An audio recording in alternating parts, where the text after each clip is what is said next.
Hello? Hello, Jughead. This is Archie. Come over right away. It's a matter of life or death. Oh, relax, Archie. Attention, all true believers. Marvel Comics is on the air. A friend of the unfortunate, enemy of criminals. In reality, Dan Garrett, a rookie patrolman, loved by everyone but suspected by none of being the Blue Beetle. Boys and girls, your attention, please.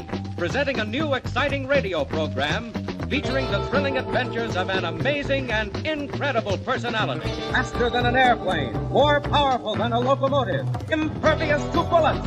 Up in the sky, look! It's a bird, it's a plane, it's Superman! 10, 9, 8, 7, 6, 5, 4, 3,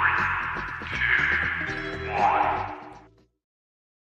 We are here at the end of the year, and we got an excellent guest for you guys, so stick around.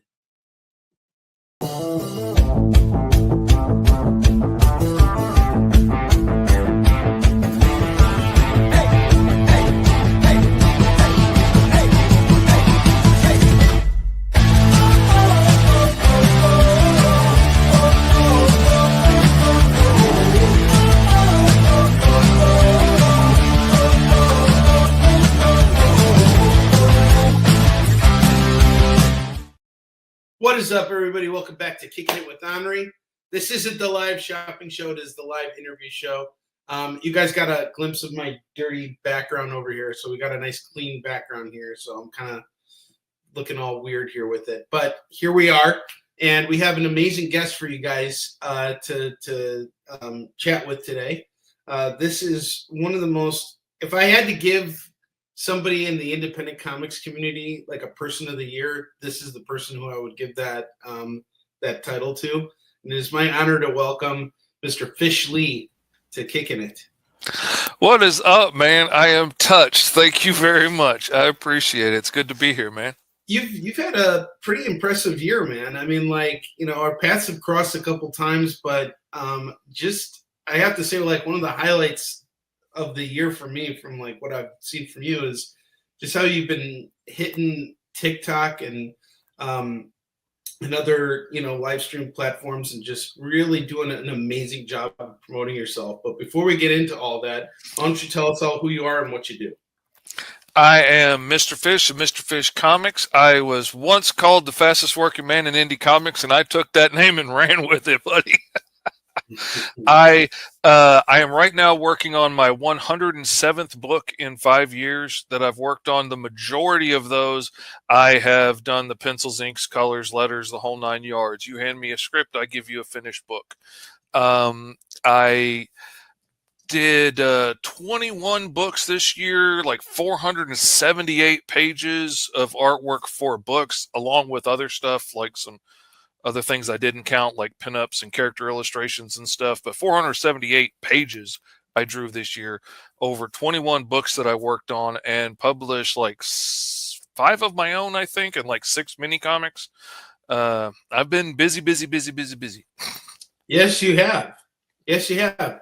So but here's the thing. You've worked on a bunch of comics, but I want to know more about the independent projects that you've worked on, because you've done a lot of stuff. So, but the independent projects that you worked on that are yours. So you just launched you published your own creator-owned series this year. Mm-hmm. It's been something that you've been working on for a long time. You and I have been chatting on it.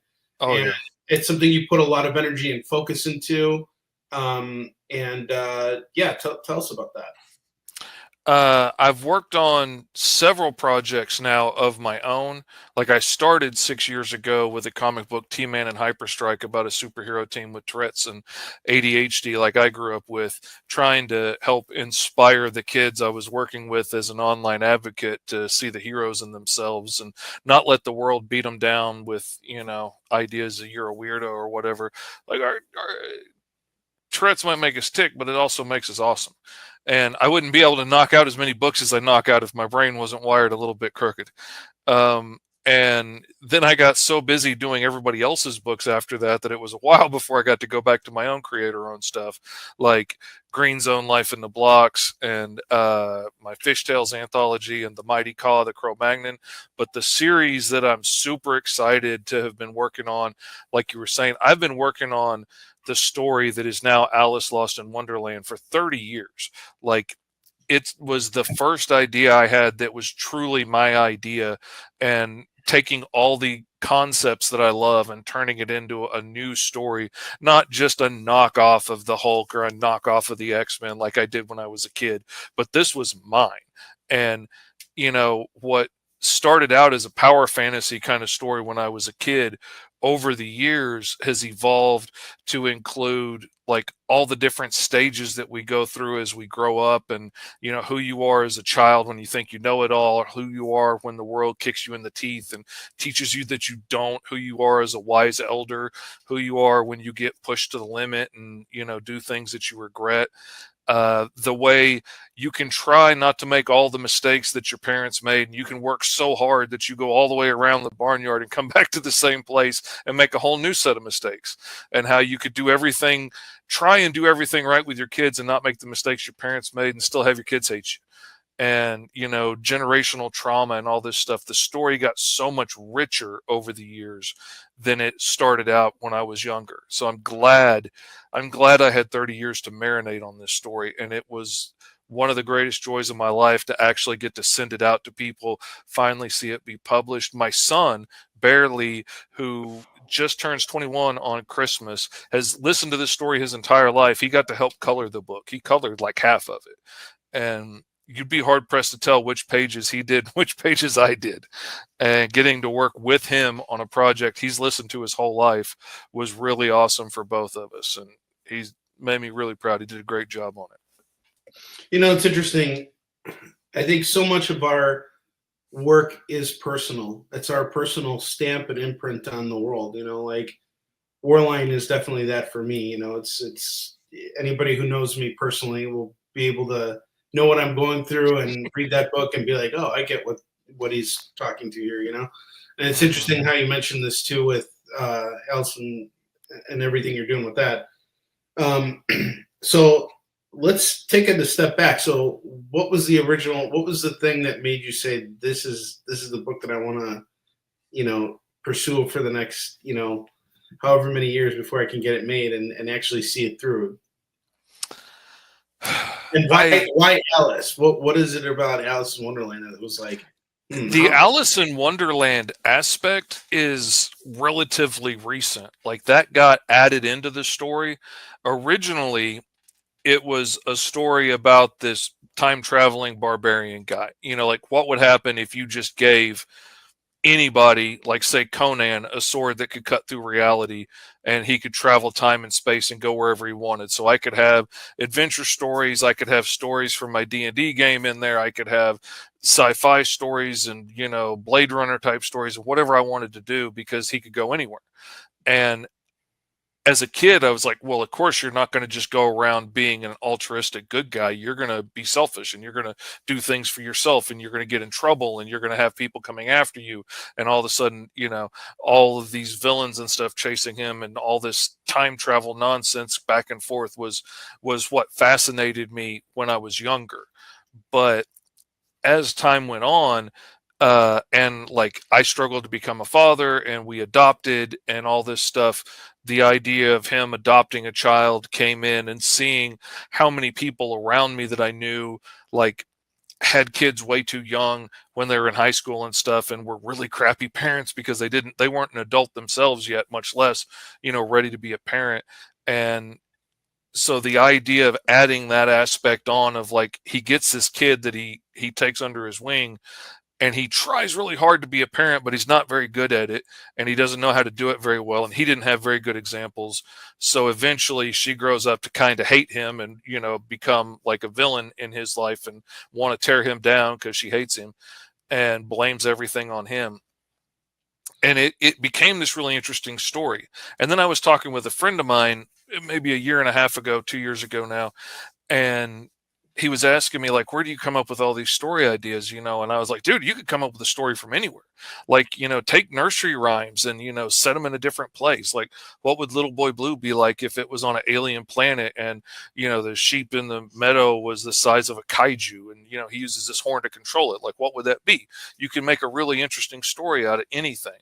And then just off the top of my dome, I was like, what if Alice was a wandering Ronin samurai in this interdimensional rift between worlds called Wonderland, and all the crazy creatures from Wonderland are actually aliens from other planets that have trapped in this rift? That could be a fascinating story. And then I couldn't get that out of my freaking head. And I just kept thinking about these images of Alice and how awesome she would be. And I was desperate to tell, my time-traveling barbarian story, and I really wanted to tell this Alice story, and I was debating on like what the next project I was going to do is, and we were on the road to a con and my wife was driving, so my imagination's running wild, and then it hits me. I was like, I want to do both of them for different reasons. I was like, but if I take his daughter and just cut her out, as much as I like that character, and if I put Alice in her place and I turn the story and tell it from Alice's point of view, then I get all of the cool stuff at once. I get to tell it from her perspective. I get to put a sexy girl on the cover, which ain't a bad idea. I get to make a badass female protagonist be my main character, which I'm a big fan of.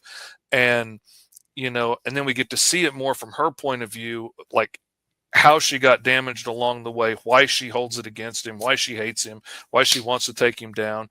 And then all of a sudden, all the characters that I had made up for a long time suddenly kind of started falling in place in the Wonderland narrative. But because it's an interdimensional rift, I'm bringing in all of the public domain stuff. So like she's got the Tin Man by her side as her sidekick, and a bounty hunter that I've had forever that's like, a junk cyborg is now the Scarecrow. And, all of these characters started filling roles, and the white-haired barbarian running through time and jumping through portals becomes the White Rabbit.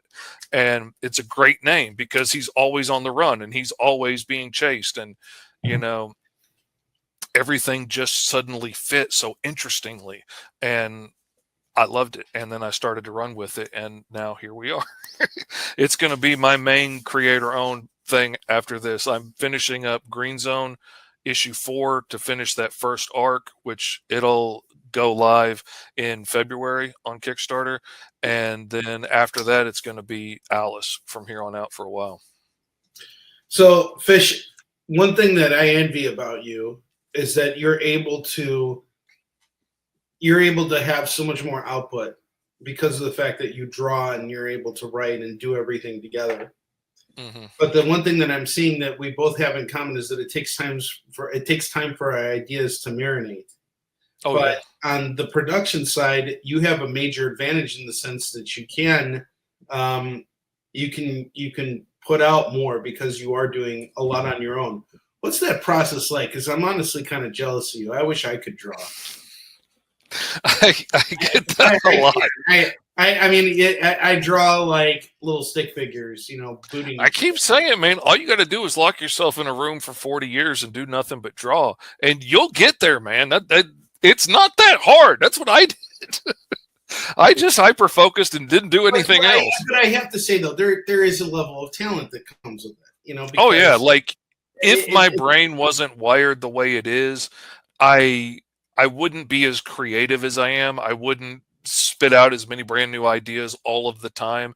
My biggest problem is I'm always coming up with new ideas and I want to chase down those rabbit holes, but I can't and get the stuff done that I'm working on today. It's the curse of my ADD brain.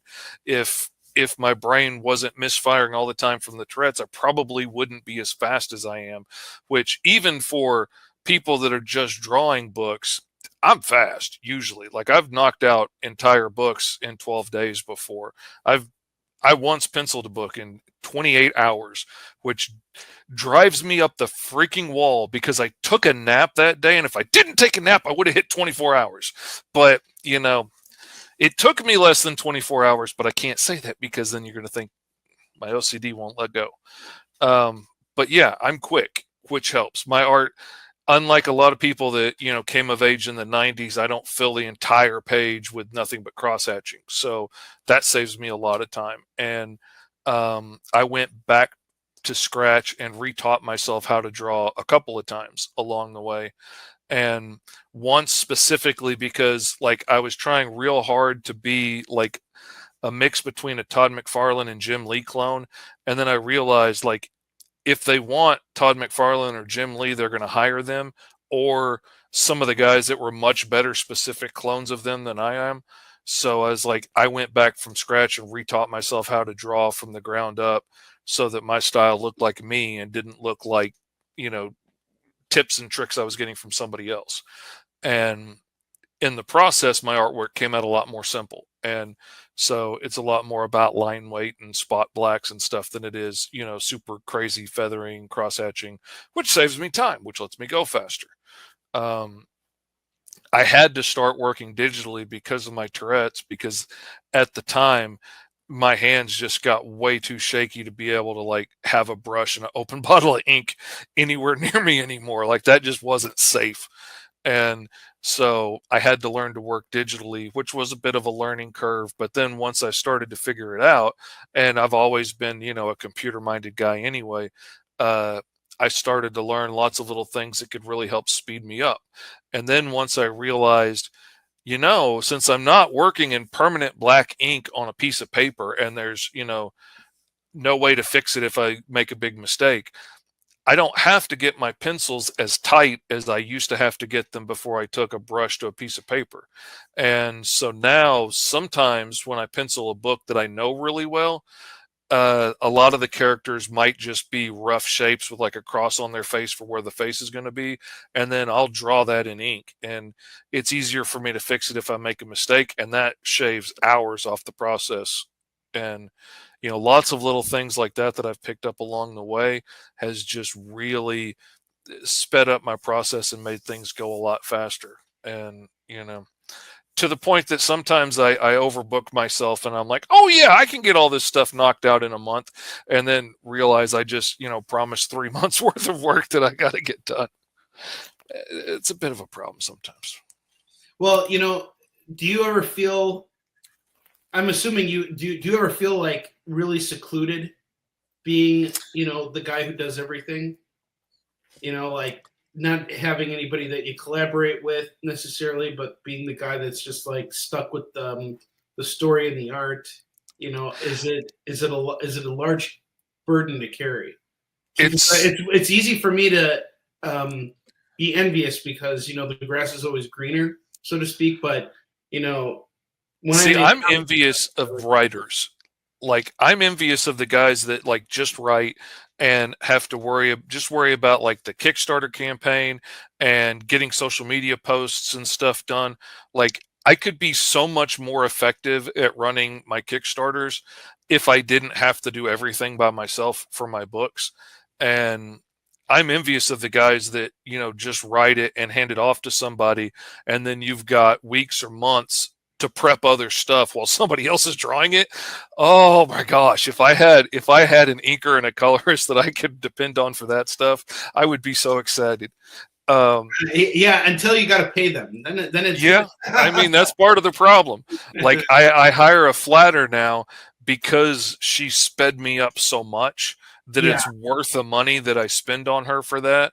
I didn't realize this. It took me a very long time to understand how much a flatter can make a difference with the entire coloring process. It's like night. I thought it was ridiculous. I mean, up until the point that I got in a bind and I needed to hire somebody just for this one little 5-page job because I was in a bind, and the person that was going to color this project for me dropped out on me, and I was in a big hurry, and I was trying to do this really cheap for a friend who couldn't afford to pay very much for his book. And so anyway, so I got in a bind and I needed to get it done quick, so I hired this flatter to do these pages, and I knocked those colors out like that. So the next book I had scheduled, I had, like 2 months scheduled out to illustrate this book. And at the time, I would page by page, I would pencil and letter a page, send it off for approval. Then I would ink that page. Then I would color that page, send it off for approval, and then I would start on the next page. And I could maybe, if I'm lucky and somebody can check stuff and not like have to wait till after work, like the client I was working with, I could probably get 2 or 3 pages done a day if I was really lucky. And at that route, but I decided I was going to hire the flatter and see how it went on this book. And I got done with the whole book in 12 days. And all of a sudden I had a month and a half free and I was paid. And I was asking my wife, like, I don't know what to do. Do I like look for another book to do or what? And she's like, no, you do one of your own books. And that's how Green Zone came about. I knocked Green Zone out from like writing the script to having it finished in like 3 weeks in the free time that I had from that, because she sped me up so much. And I use her all the time now, to the point that I'm spoiled, and I gripe and complain the whole time if I have to do a pinup by myself and I can't afford to pay her to flat it, or I don't have time to wait on it because I need to hurry up and get it done. I'm like, God, I don't want to flatten this like a savage myself. I'm so spoiled. She does such a good job. And I did not realize how much time I spend just selecting around this bicep over and over and over again, to color it and then shade it and then highlight it. And when I can have that reference layer to just click on, boom, it's selected. It's amazing. It really does save a lot of time. I thought it was a joke. I will never go back. That's interesting. That's very interesting.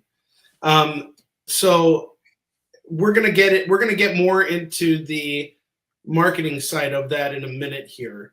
But I guess before we get into that, my first question would be, how have you gone about getting your work out there outside of Kickstarter? Like, you mentioned Kickstarter a little bit, but I mean, what are your other methods of actually getting work out into, the eyes of the public? What has been your go-to method? Sharing stuff on Facebook was my first go-to. Like, that's what got me started in indie comics, sharing my artwork and sharing posts and making friends with other people that were interested in comics. And then I got my first gig inking a little book, and I made friends with the letterer on there, who turned out to be Eric Bennett, who's one of my best friends now. And he started hiring me for some stuff and sharing it with his friends, and like, oh man, look how cool this is. But what really got me my first real gigs was he hired me for a little short 8-page backup story for an issue of Power Company. And I was using some of his friends' characters. I'd never drawn these guys before, so he's sending me references, and I worked really hard to make sure like people were the right height to each other when they're in perspective and standing, way away from each other. Put a lot of work into making this thing look right. He was amazed. It looks great. It's about ready to go to print. And then one of the other creators realized that I had missed the little side belts on 5-Star's costume, and I'd never drawn 5-Star before. And he's like, yeah, I mean, they're missing, but don't worry about it. It's done. You did a great job, man. For what I paid, this is amazing. And I looked at it. I was like, no, it was clearly in the references. I missed it. So I went back and I fixed every panel for 8 pages and redrew it and put those belts on there because it was supposed to be on there. Like, it was my mistake. I messed up. And the fact that I was willing to go back and fix something that I had messed up, that got me my first gig drawing 5-Star. That got me my gig drawing Sentinels, which I think I've drawn like 9 issues of now, maybe. That kicked off my career in doing full books for other people, just because they saw how easy I was to work with and that I took my job seriously, and I want it to look as good as it possibly can. It was actually bumping into Eric Larson at a con that cemented that for me, because I showed him some of my work and he very politely told me I sucked. And I had all kinds of excuses for why, this wasn't good enough for that. Well, this guy was a jerk and that guy wasn't paying very much. And he's like, none of that matters. the customer is not going to know any of that. You're not going to be standing over their shoulder while they read the book, explaining why all these excuses why your art doesn't look good. Like, they don't care. They see your name and your artwork, and that's that. That's your reputation. And doesn't matter if the guy's a jerk. Doesn't matter if they weren't paying much. You need to do the best job you can in the time you have. And I went home so pissed, and I dwelt on it, and I realized he was right, and that made me even madder. And so I committed. I was never going to make that mistake again. And voila, I've built a career now off of people knowing they can count on me to do a good job. But yeah, man, sharing stuff on Facebook was the main way that I got out there. TikTok has been real helpful in getting my stuff out in front of new eyes. Facebook doesn't want to do that as much, but TikTok is really good about that. TikTok is really kind of suppressive on letting you lead people other places. Like, they don't want you to mention Kickstarter or Patreon or anything. Like, they'll really suppress your videos. They used to cut the audio out of my videos if I messed up and said Kickstarter.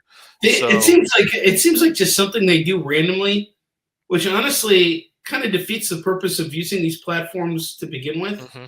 It's like they cut stuff out and they bring it back. I mean, like lately, I've been using the same intro for my show for the last 4 years.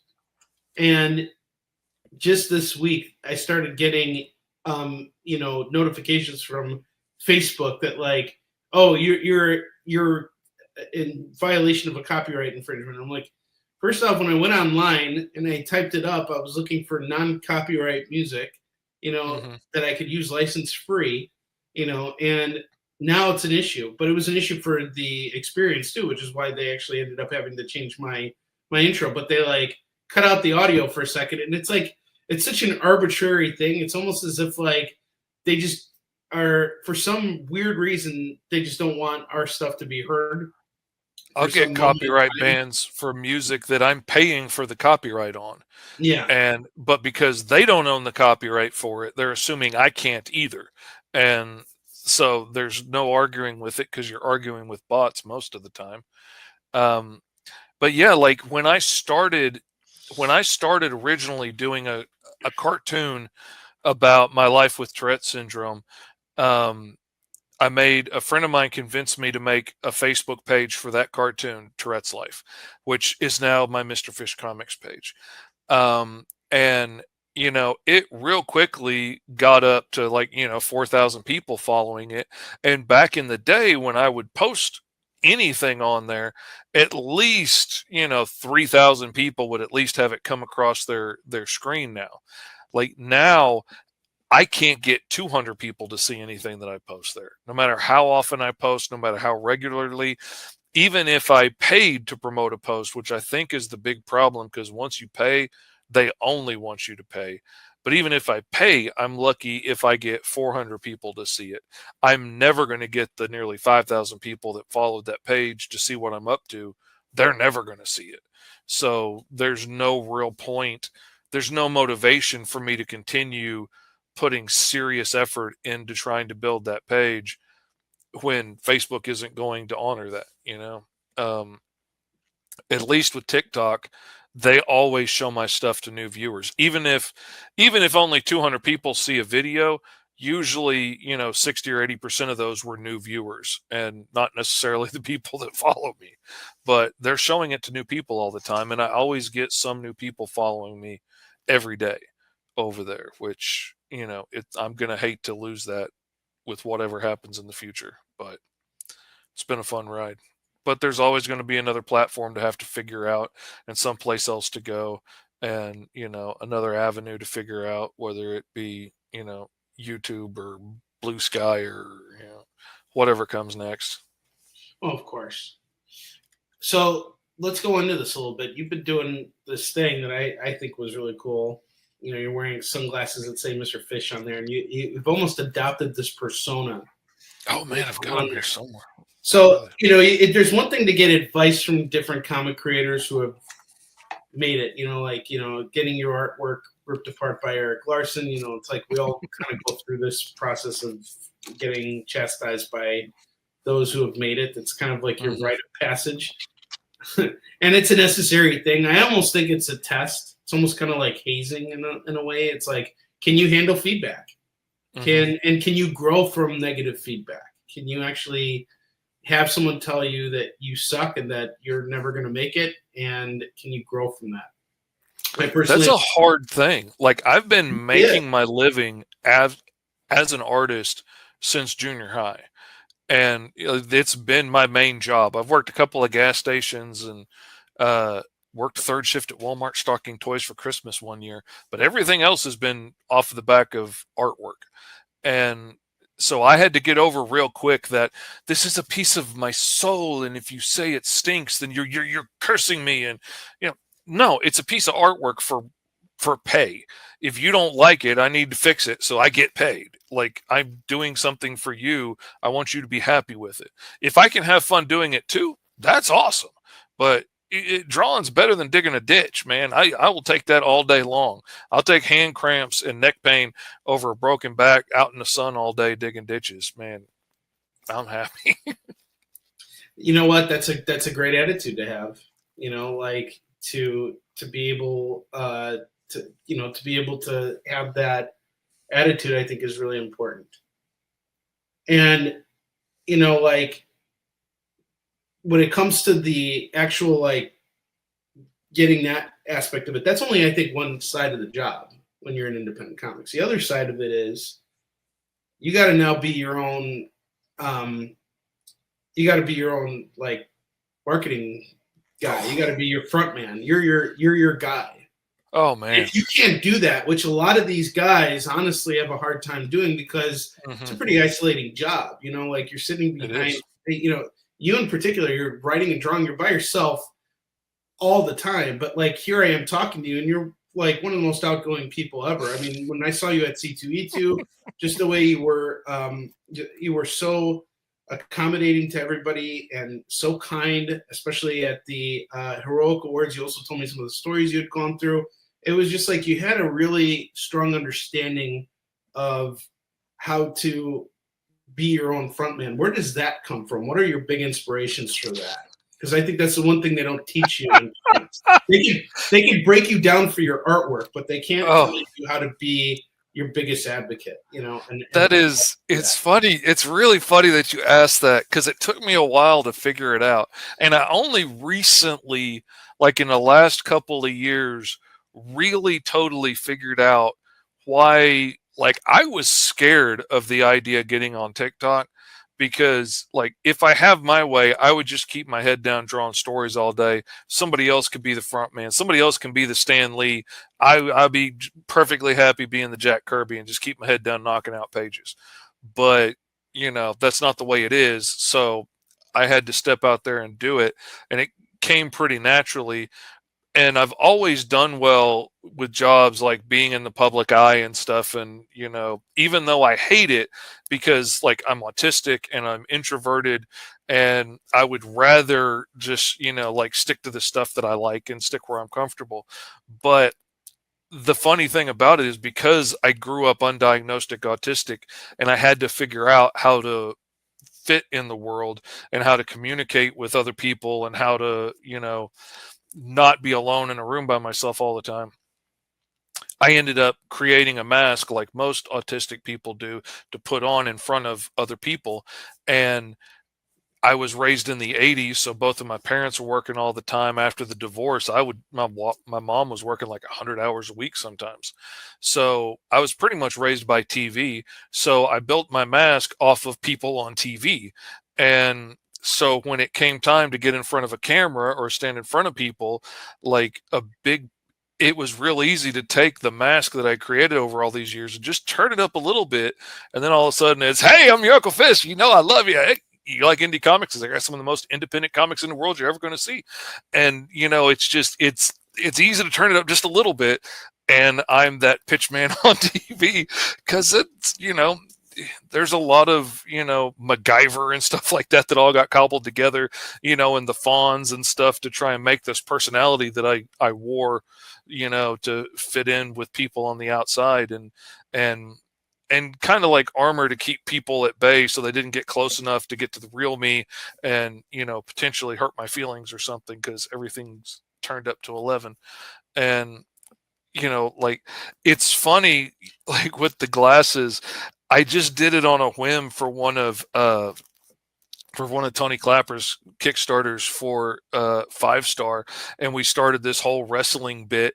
And I never thought the years I spent imitating the Macho Man would come in handy when I'm doing a promo, brother. And let me tell you something, just like it was so much fun. And next thing you know, I've got a costume and stuff, and I'm walking around like, oh, you think you know who the Mighty Claw is? Well, let me tell you something, and it just became this whole thing, which was a fun new way to promote it. A couple of people hated it, but more often than not, people loved it.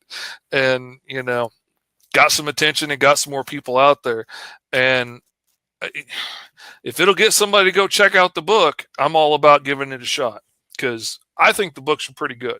I like them. And I'm one of the hardest critics on my own personal stuff. I got the rose-colored glasses knocked off a long time ago, and I learned to quit looking at my artwork as I envisioned it to be, or I hoped it would be someday, and look at it for what it actually is right now. And sometimes some of my friends will get on to me saying, oh, you're being too hard on yourself. No, your stuff's amazing. I'm like, no, my stuff is good. Like, I would say I'm solid mid-tier out of all the professional comic book artists. Like, there's people out there that are way better, more interesting than me, that people are going to pay, $1,000 for, a pencil and ink page, to do a pinup or a cover or something. I'm not that guy, but I do good work. I do consistent work. I'm fast. I hit deadlines. I'm good at emotion and motion, and making sure that you know where you are from one scene to the next, and there's not some big crazy jump and you don't know where we are and how did we get there. Like, I'm really good at the storytelling aspect of it, and I put out good stuff and I hit deadlines. I'm better than a whole lot of people, and I'm not as good as a whole lot of other people. I'm really comfortable with where I am. I'm proud of how far I made it, because I didn't used to be good enough to be a professional at this, and now I am. And, I'm proud of how far I come, and I don't have any crazy aspirations that I'm going to be the best in the world. I just want to be good. I want to tell my stories, man.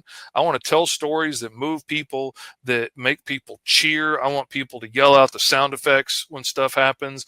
I want you to cry, not just because a character died, but I want you to cry because my character's heart's broken. I want you to cry because they're sad. Like, that's one of my goals as a writer. Like, that's something I really want to hit, I have certain milestones that I want to hit, and that's one of them. It's making people cry. No, that's but that's where you want to be. And I think what I'm sensing from you is energy, and it's a positive energy, and it's not an easy thing to have. Like, I think this is something that a lot of creators tend to they're cursed with, because they put all that energy into the work so that they don't have to put it into that, because that's the extra step, right? It's like, like, once your book's out there, a lot of, and it's also kind of like how the comic book industry is built. I came across this video the other day. It was like a short of Harlan Ellison talking about how the comic book industry sucked when he was during the 80s and 90s. And he was like, there's only 2 games in town, and if DC doesn't want you, then you're stuck with Marvel. And he was, he called out what's his face, Jim Shooter, and said, he's got Jim Shooter, like, he bullies the other creators, and it's like, no one values the work. You just put these things out there. They're comics. People throw them off to the side, and that's it. But it's not like that for us. I think that, and especially in your case, like, you're truly invested in what you're doing with your comics. Yeah. You want people to feel something. You don't want this to just be some, asswipe that, people buy for 65 cents. You're putting real value, real story into all this. And I'm pouring my heart and soul. Unapologetically yourself. Yeah, but you're unapologetically you. And I think that's an important aspect to it. It's like, I think a lot of creators also have this, ambition of wanting to be the best, and that is a great I aspiration. want to be remembered, because even the best, like everybody might remember Marvel, but are you going to remember the thousands of stories that you read from them? But like, I want people to remember my stories. I want my story to have an impact and touch your heart. I want to make you laugh. I want to make you cry. I want to make you yell out sound effects and stuff. And I want you to yell out, "Oh crap," when you turn the page. Like, what's going to happen next? Like, that's what I want. I want you to enjoy this story. I want you to have fun the way I have fun watching my favorite movies and reading my favorite books. And like, that's the litmus test for me on a indie comic particularly. If it gets me yelling out sound effects, and if it gets me yelling, "Oh no," at some point, and laughing out loud, stuff like that, like, this is on my must buy every time pile. This is on my top creator list. This is the one that I'm going to be bragging about every time I get on air and say, "Hey, this dude makes really awesome books. You need to go check this out." um that's what I look for, and that's what I want to do. That's what I want to be. Everybody's like, "Oh, I'm gonna be bigger than Marvel and DC." No, you're not. I mean, you're not. I don't care if you get a Netflix deal and you get 3 seasons of a show off of your comic. You're not going to be bigger than Marvel and DC. That's built on the backs of decades from hundreds or thousands of creators that have worked on this thing and built this giant monolith, and it's built on a fan base of thousands and thousands of people that have been reading these books for generations now. You're not going to get that on your indie book. But you could have 1,000 fans that loyally love your stories and want to cosplay as your characters and are coming up with their own ideas and fan fiction and stuff, like, that's freaking awesome, man. That's what I want to do. I want as many people as I can get to see my stories and enjoy them, but I have I have no desire to try and dethrone Marvel and DC. They're doing their own thing. And my stuff's weird and unique and sci-fi and different, and it's not mass-produced superhero stuff. I'm doing other weird things because I'm weird. I like that kind of stuff. Well, I think that's kind of. I don't think we need to do the Marvel and DC stuff. That's already being done, and it's it's already out there. If you want to do the Marvel and DC stuff, you want to go, then that's what you should be doing. You should be trying to get in with those companies and doing. Like, it'd be fun to work on a Spider-Man book, but there's so many people already wanting to try. You and I have the same thought. Like, I also would love to be on a Spider-Man book, but there's so many people that draw Spider-Man better than I do and deserve that shot better than I do and want it more than I do. I want to tell my own stuff, and I draw my stuff better than anybody else is going to. So, right. Let me do that, and you do that. I think that's the other aspect to it too, is that no one's going to do it the way you do it. There's something to be said about that. Yeah, there is. Yeah, it's very interesting. So as we're kind of like coming into the home stretch of this interview, I kind of want to know a bit more about your 2025 plans, because you don't, based on our conversation so far, you have not shown that you have any signs of slowing down anything that you're doing in comics. And 2025, I think, is going to be a very interesting year. And I think that, now that we're coming out of this post-election era, like, things are, kind of, I don't want to say stabilizing, but they're just, we're not in a big election year. So, things are going to kind of stabilize in that regard. And I think a lot of people are going to be really clamoring for escapism. So can you give us a little bit of a hint and maybe walk us through some of your plans for 2025? What some of your goals are, what comics you plan to release, all that kind of stuff. I would absolutely love. My goal for the last 2 years has been to transition over to doing exclusively my own work.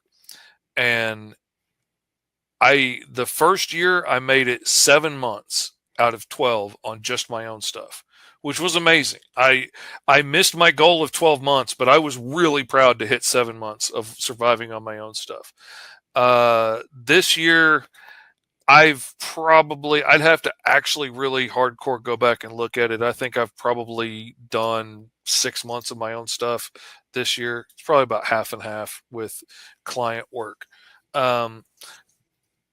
If I wanted to relax and take it easy and have some time off, maybe not work 16 hours a day, 7 days a week, I would go back to doing other people's books, and I could book myself up right now for the rest of the year with prepaid work and have 2025 done right now.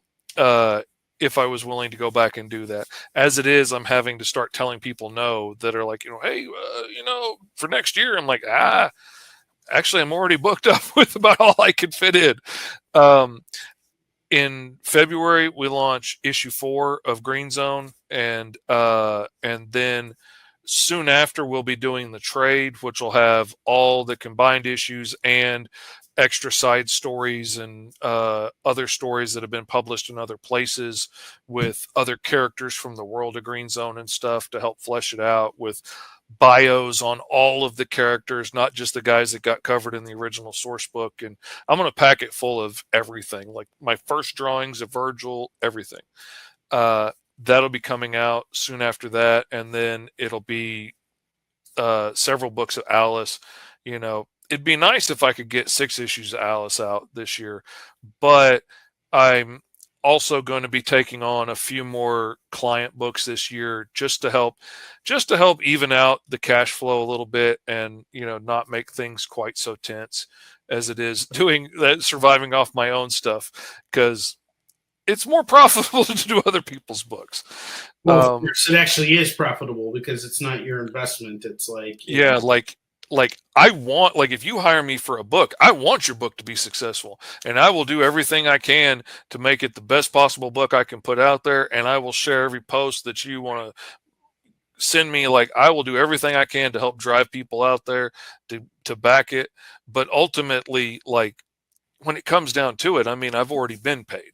I want it to be successful because I want you to make money so you can hire me to do the next book. But ultimately, if you're not a good salesman or something, I can't help on the creator side, and some people just don't want to push it that hard, or only push for the Kickstarter and then have no intention of ever selling the book again after that, which blows my mind. I'm like, we're not Marvel. We are unique in the fact that we are always going to be meeting new people at shows and cons that have never heard of us before. And that's a chance to get to sell our books to a whole new person. So, those first 4 issues of Green Zone are always going to be valuable to sell to new people that haven't read it before. And the 4 issues of Caw are always going to have a new audience that they can see. And so why would I not continue to sell those forever instead of just I sold it to the Kickstarter, that's it, I'm done. No, there's always a new fan out there that I can find and make. So I'm going to keep selling them. But yeah, I got off on a tangent there, but no, that's fine. I don't understand the logic. This is what it's about. It's about doing all that. Is there anybody that you are looking forward to collaborating with? Anybody, if you had the opportunity, I guess, to work on anybody's book, whether it's in the independent world or outside of it, is there any, Oh man, I've gotten to work with so many cool creators already, but there's always so many cool dudes that I would love to work with on projects and stuff. And I'm always interested in jumping on something new and doing something different. I've been teaming up a lot with my buddy T.S. Luther from Can't Be Killed Comics, who's somebody that I met on TikTok. And he sent me some really sweet messages once upon a time saying how much my TikToks had inspired him, and he was, publishing his first comics, and he was really excited about it. And he was thanking me for all of my encouragement through my TikTok videos. And we got to talking and chatting, and he sent me some of his writing, and it was really freaking good.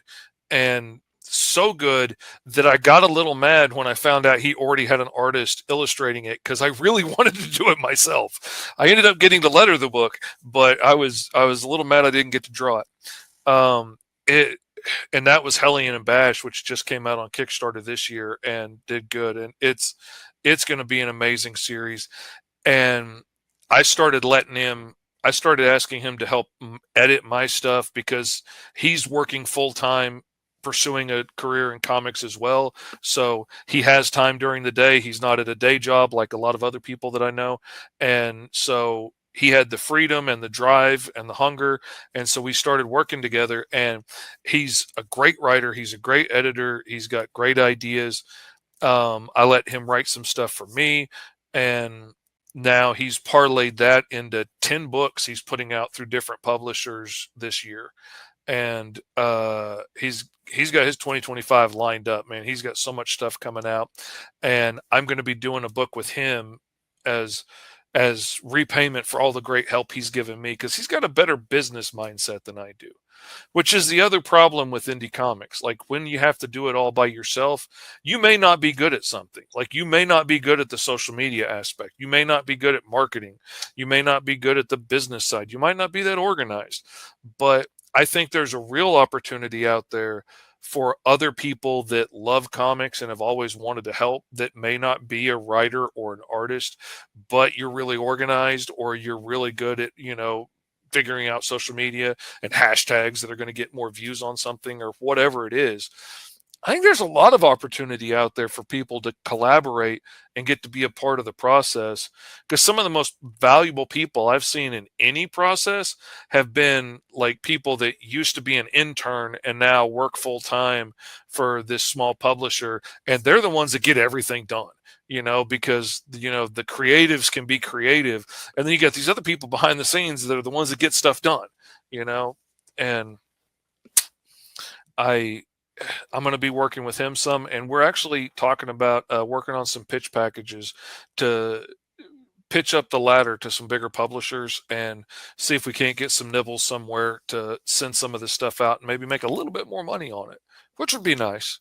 It would be nice to be able to make a living wage on something, and, maybe be able to stop work after dinner and spend the night with my wife, Yeah, share the burden a little bit. No, that's great. All right, Fish, we're coming to the end of our show here.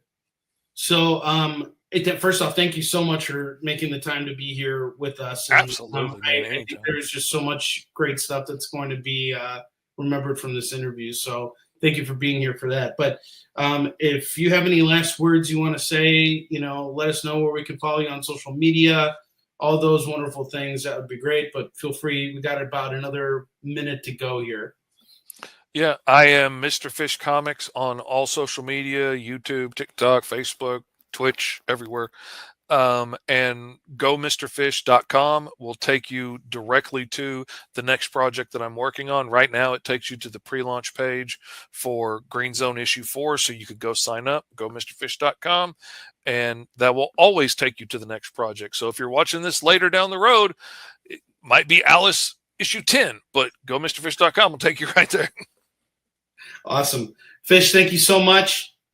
I wish you all the best of luck in 2025. I know I'll see you out there, but keep doing what you do, man. You're a big inspiration to me. As are you to me, man. Thank you. I really appreciate it. It's been fun. Absolutely. All right, guys. Have a great Christmas, and we will be back with another interview very soon. Have a good one. Join the party. Head over to our link tree to find all the links for everywhere the experience is all the time.